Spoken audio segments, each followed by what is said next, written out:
And if you haven't seen this video, you're not living life. John Tesh, live. You never saw this video? Is it recent? No, but you're going to watch it during the break. Okay. John Tesh playing this live for people in one of the weirdest tuxedos ever. I've seen it. Yeah, I thought it was something new. Yes. Here, it's me leaving me a message. That was funny as hell. It's the most unbelievable video in history. David, go ahead. So we're going to jump all over the place. I will start at number one, and then we'll just jump all around at this point. The Hawks get the first pick. First time they've gotten the first pick since 1975. Well, good luck.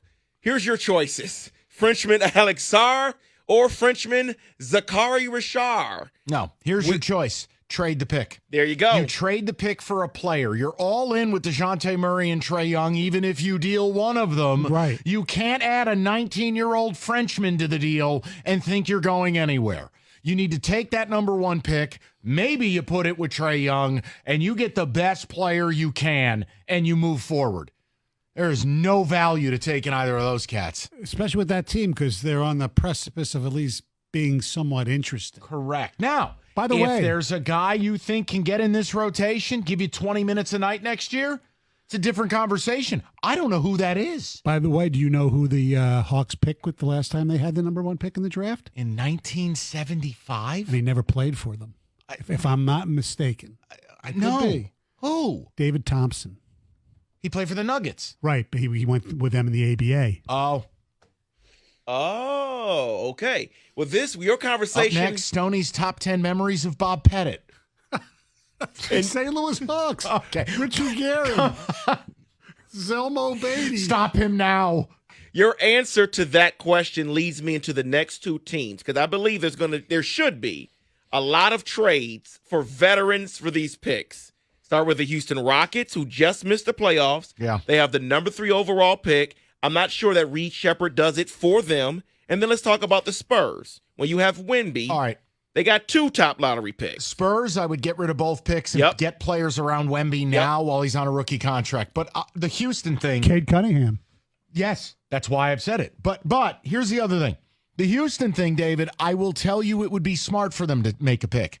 While you have Van Vliet, whether it's Topic, whether it's Reed Shepherd, any of these guards, the ability for them to back up Van Vliet now and learn, there could be value there. They went 41 and 41. But they're not really that team, is what you're saying? Not yet. Gotcha. So maybe you use this like, hey, we stumbled into this. It's different than Atlanta because Atlanta's trading one of their guys. But the Spurs, I would never use the picks. I have the next LeBron. I have the next Shaq. I have to get players around him now before I have to give him a $300 million extension in 4 years. That's just my viewpoint. Yeah, and they got number. Yes, absolutely. I mean, they're a team that the Spurs need pieces, obviously, for their future. The Rockets. Wemby's going to win the MVP next year.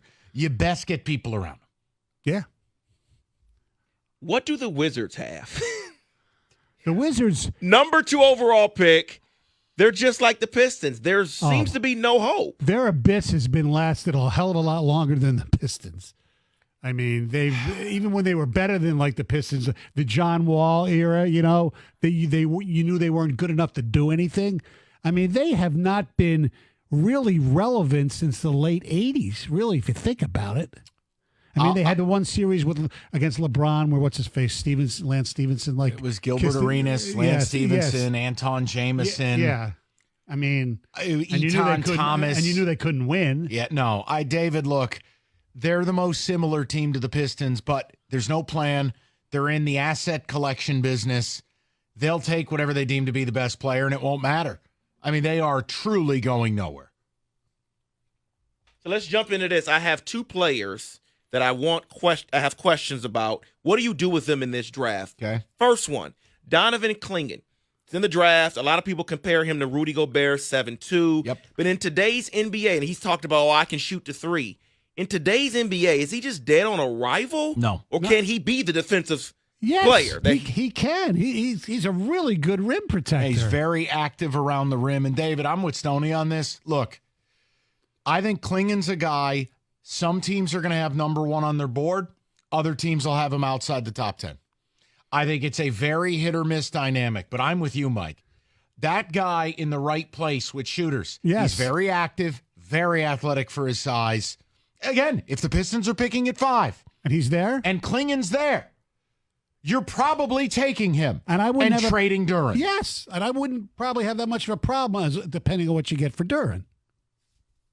Now, the next guy on the list. Will you listen to this guy on the fiddle? My goodness. Well, I mean, yeah. Carry on. All right, no, we He's unbelievable. The next guy on the list has a famous daddy. He was cleared by the medical team at the NBA Combine. His name is Bronny James. Mm-hmm. Is he going to be a lottery selection? Only if you get the guarantee LeBron's going to join him. Correct.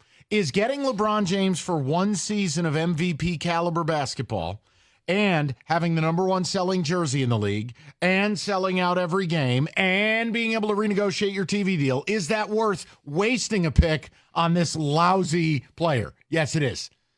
But you need a guarantee LeBron would join him. Are we guaranteed he's going to be lousy in 2 years, though? Yeah, but I'm so tired. I'm so tired of that. I know. Bronny, 4.3 points a game last year. I know. 4.3. Yeah, come on. I hope so. So then let's end it with this. You won't be held to it. No one knows what the future holds, okay? Sure. But right now, we know how weak this draft is. Can you give me a player that you can see that will be really, really good in the next 5 years? Oh, God, David. Oh, wow. You got Cody Williams, Reed Shepard, Topic you mentioned. I'm gonna go Dillingham, Clingan, Terrence Shannon, who has a trial coming up. Stephen Castle. Connecticut. He's really athletic. He's young. I love the way he plays. He's not afraid. There's my guy. I mean, all right, we already talked about Clingan. Yes. So I'll stay away from it. But we haven't talked about Dalton Connect. Yes. No, you know who I would say?